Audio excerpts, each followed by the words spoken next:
नमस्कार विद्यार्थी मित्रांनो, शुभदा विद्यालय यूट्यूब चॅनलमध्ये पुन्हा एकदा आपल्या सर्वांचं मनापासून स्वागत. आज आपण इयत्ता 5वीच्या वर्गाचा मराठी विषयाचा तास घेत आहोत आणि या तासाला आपण मराठीची प्रथम घटक चाचणी परीक्षा म्हणजेच आकारिक मूल्यमापन चाचणी 1ची प्रश्नपत्रिका उत्तरासहित सोडवणार आहोत. ही प्रश्नपत्रिका चालू शैक्षणिक वर्षाची 2025-26ची. हेच प्रश्न आपल्याला परीक्षेमध्ये येणार आहेत. त्यासाठी हा व्हिडिओ शेवटपर्यंत पहा. व्हिडिओला लाईक करा, आपल्या मित्रांना शेअर करा आणि आपण नवीन असाल, अजूनही चॅनलला आपण सबस्क्राईब केलं नसेल तर चॅनल सबस्क्राईब करून बेल आयकॉनवर क्लिक करा, म्हणजे नवीन व्हिडिओची नोटिफिकेशन आपल्यापर्यंत सहज पोहोचेल. त्याचबरोबर यानंतर आपल्याला कोणत्या विषयाची प्रश्नपत्रिका हवी ते सुद्धा कमेंट करून नक्की सांगा.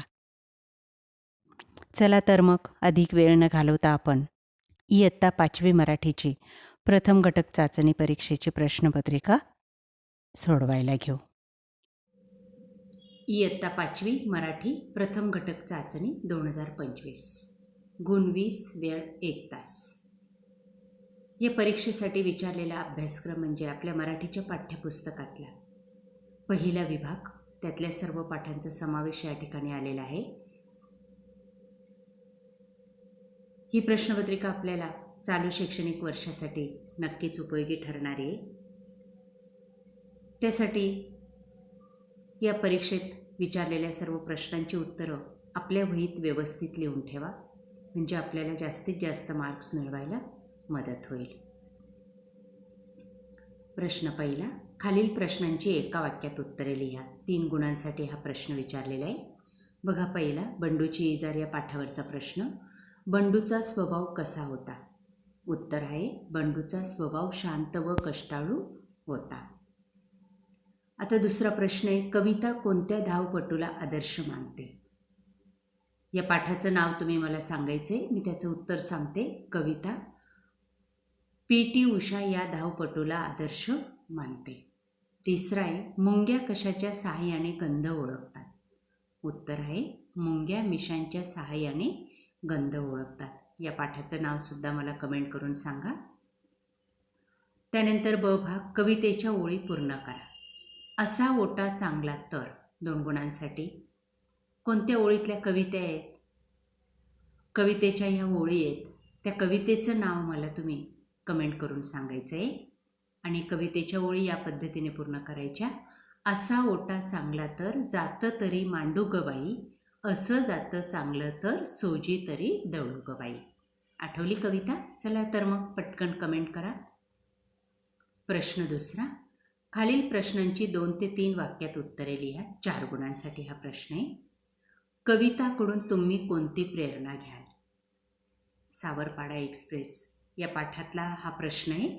बघा त्याचं उत्तर, जिद्द, अथक मेहनत आणि परिश्रम करण्याची प्रेरणा, तयारी असेल तर आपण कोणतेही ध्येय गाठू शकतो, अशी प्रेरणा कविताकडून होईल.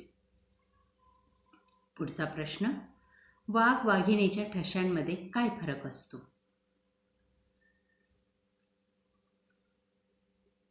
पाठाचं नाव मला सांगितलं तर बरं होईल. उत्तर आहे वाघ वाघिणीचे पुढचे पाय चौकोनी असतात, पण त्यांच्या मागच्या पंज्यात फरक असतो. वाघाचे मागचे पंजे चौकोनी असतात, तर वाघिणीचे मागचे पंजे आयताकृती असतात. हा फरक या ठिकाणी लिहायचा आहे. ब भाग, वाक्प्रचार आणि त्यांचे अर्थ यांच्या जोड्या लावायच्या आहेत 3 गुणांसाठी. बघा, या प्रश्नामध्ये आपल्याला 3 वाक्प्रचार दिलेले आहेत आणि दुसऱ्या गटामध्ये अर्थ दिलेले आहेत आणि मध्ये उत्तरांचे पर्याय दिलेले आहेत. बघा, पहिलं खंत वाटणे, या वाक्प्रचाराचा अर्थ आहे खेद वाटणे. ब भाग. त्यानंतर दुसरं आहे तत्पर असणे, त्याचं उत्तर आहे क, तयार असणे. तिसरा वाक्प्रचार आहे पळ काढणे, त्याचं उत्तर आहे अ, पळून जाणे. प्रश्न तिसरा बघा, खालील शब्दांचे समानार्थी शब्द लिहा. 1. अरण्य, जंगल. आपत्ती, संकट. ब भाग, खालील शब्दांचे विरुद्धार्थी शब्द लिहा. शिस्त, बेशिस्त, होकार, नकार. क भाग बघा. खालील शब्दांना प्रत्यय लावून नवीन शब्द लिहा. 2 गुणांसाठी. 1. पण, वेगळेपण, लहानपण. दार, चमकदार, बहारदार. ब भाग. खालील रिकाम्या जागी योग्य सर्वनाम लिहा. 1. बाबा घरात गेले, त्यांना काही सुचेना. 2. सुप्रिया हुशार आहे, ती रोज शाळेत जाते. अशा प्रकारे विद्यार्थी मित्रांनो, आज आपण इयत्ता 5वीची मराठी विषयाची आकारिक मूल्यमापन चाचणीची प्रश्नपत्रिका उत्तरासहित सोडवलेली आहे, चालू शैक्षणिक वर्षाची. ही प्रश्नपत्रिका आपल्याला नक्कीच उपयोगी ठरणारी आहे. यासारखे सर्व प्रश्नांचा व्यवस्थित सराव करून ठेवा. अजून अशा क्वेश्चन पेपर आपल्याला हवे असतील तर त्याची लिंक डिस्क्रिप्शन बॉक्समध्ये देण्यात आलेली आहे. सर्व प्रश्नपत्रिकांचा व्यवस्थित अभ्यास करा, म्हणजे आपल्याला चाचणी परीक्षेमध्ये पैकीच्या पैकी गुण हे नक्की मिळतील. काही अडचण असल्यास कमेंट करा. आपल्या मदतीसाठी मी सदैव तयार आहे. थँक्यू.